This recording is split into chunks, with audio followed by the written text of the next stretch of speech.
దారిలో డివైడ్ అయిపోయినాయి.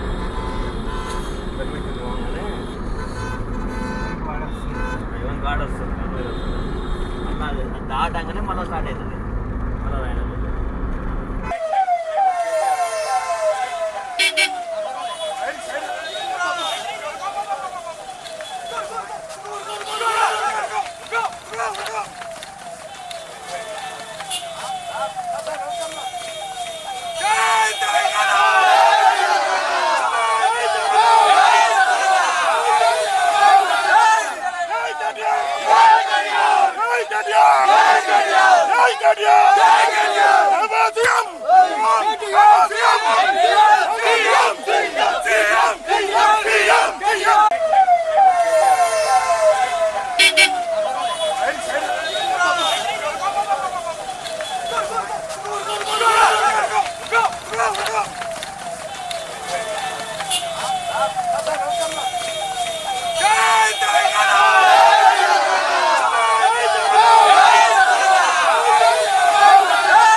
నీళ్లు పోతున్నాయి, కింద పైన పొలాలు ఎండుతున్నాయి, ప్రభుత్వానికి తెలివి లేదు, చూపెట్టేందుకు పోతున్నాం. అది కూడా గత భయం ఎందుకన్నా కదా అన్ని బండ్లు పంపిస్తాం,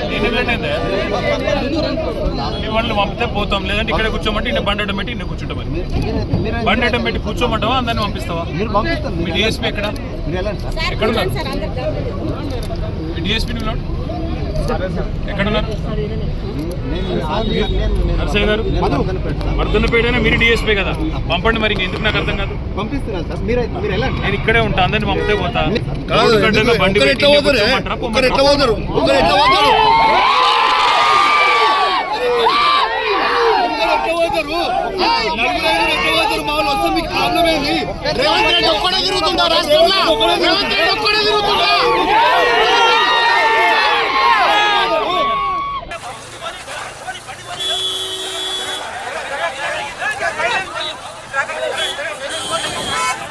జరగండి జరగండి మీరు జరగండి.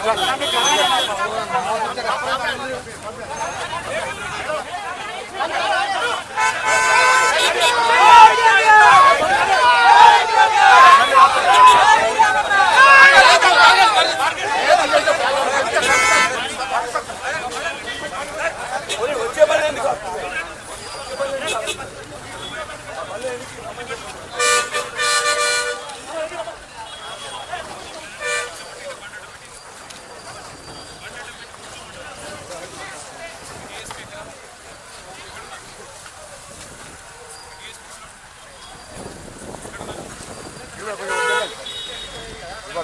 కింద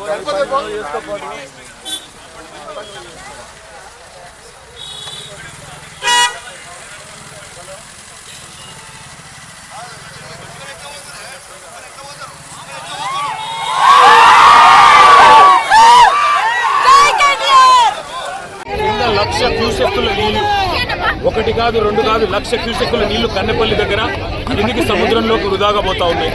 ఇవాళ 1,00,000 క్యూసెక్కుల నీళ్లు కిందికి పోతుంటే వృధాగా పైన మొత్తం రిజర్వాయర్లన్నీ నోరెళ్ళ పెట్టి చూస్తూ ఉన్నాయి.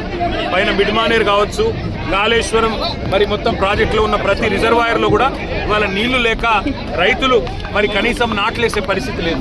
కింద 1,00,000 క్యూసెక్కుల నీళ్లు ఏవైతే వృధాగా పోతున్నాయో వాటిని చూపెట్టడానికి రైతులు మొత్తం తెలంగాణలోని రైతాంగం మొత్తానికి ఈ ప్రభుత్వం యొక్క దుర్మార్గమైన వైఖరిని చూపెట్టడానికి కన్నెపల్లి దగ్గర పంప్ హౌస్లో మోటార్లు చాలు చేస్తే మేడిగడ్డ బరాజ్తో సంబంధం లేకుండా ఇవాళ మొత్తం తెలంగాణను సస్యశ్యామలం చేసే విధంగా కాళేశ్వరం ప్రాజెక్టు కేసీఆర్ గారు డిజైన్ చేసినారు.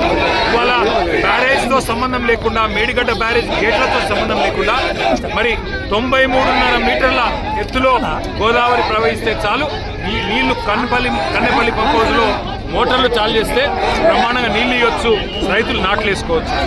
ఆ నీళ్లను చూపెట్టడానికి పోతుంటే ఇవాళ మమ్మల్ని జనగామలోనే అడ్డుకునే ప్రయత్నం చేస్తూ ఉన్నారు. ఈ ప్రభుత్వానికి ఇంత భయం ఎందుకని నేను అడుగుతున్నాను. కింద 1,00,000 క్యూసెక్కుల నీళ్లు వృధాగా పోతుంటే చేతగాని ముఖ్యమంత్రి నీళ్లు ఒకవేళ ఇస్తే మళ్ళా యూరియా ఇవ్వాలి, నీళ్ళు ఇస్తే పంట కొనాలి, మద్దతు ధర ఇవ్వాలి, నీళ్ళు ఇస్తే నీళ్లు వస్తే బోనస్ ఇవ్వాలి. ఈ బాధ అంతా నాకెందుకు, రైతులను ఎండబెట్టాలి, రైతుల పొలాలకు నీళ్లు రానియద్దని చెప్పి కింద బ్రహ్మాండంగా నీళ్ళు ఇచ్చే సౌలత్ ఉంటే దాన్ని పండబెట్టిన ముఖ్యమంత్రి గారి వైఖరి, ఈ ప్రభుత్వం యొక్క దుర్మార్గమైన రైతు వ్యతిరేక వైఖరి చూపెట్టడానికి మేము బయలుదేరితే ఇవాళ మీరు చూడొచ్చు మా వాళ్ళందరినీ అడ్డుకుంటా ఉన్నారు, మా ఎమ్మెల్యేలని, మా ఎంపీలు.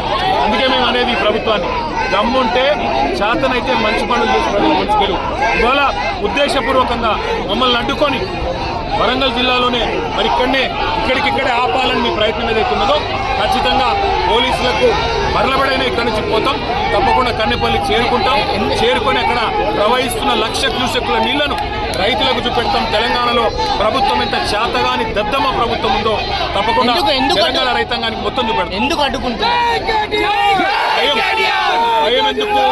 కింద 1,00,000 క్యూసెక్కుల నీళ్లు పోతుంటే చేతగాని ముఖ్యమంత్రి, కింద 1,00,000 క్యూసెక్కుల నీళ్లు పోతుంటే పైన పంటలు ఎండుతుంటే నాట్లేసే పరిస్థితి లేకపోతే కనీసం పట్టించుకునే తెలివిలేని ముఖ్యమంత్రి, వాళ్ళ ప్రభుత్వం యొక్క దొంగతనం బయటపడుతుందనే భయంతో ఇవాళ మమ్మల్ని పోకుండా ఇక్కడ నిరోధించే ప్రయత్నం చేస్తాం. రేవంత్ రెడ్డి సూచనల రేవంత్ రెడ్డి అనే సన్నాసి సూచనల మేరకు మిమ్మల్ని అడ్డుకుంటున్నారు. కానీ వదిలిపెట్టాం, తప్పకుండా కన్నెపల్లి చేరుకుంటాం. 1,00,000 క్యూసెక్కుల నీళ్లు ఇవాళ రైతులకు చూపెడతాం.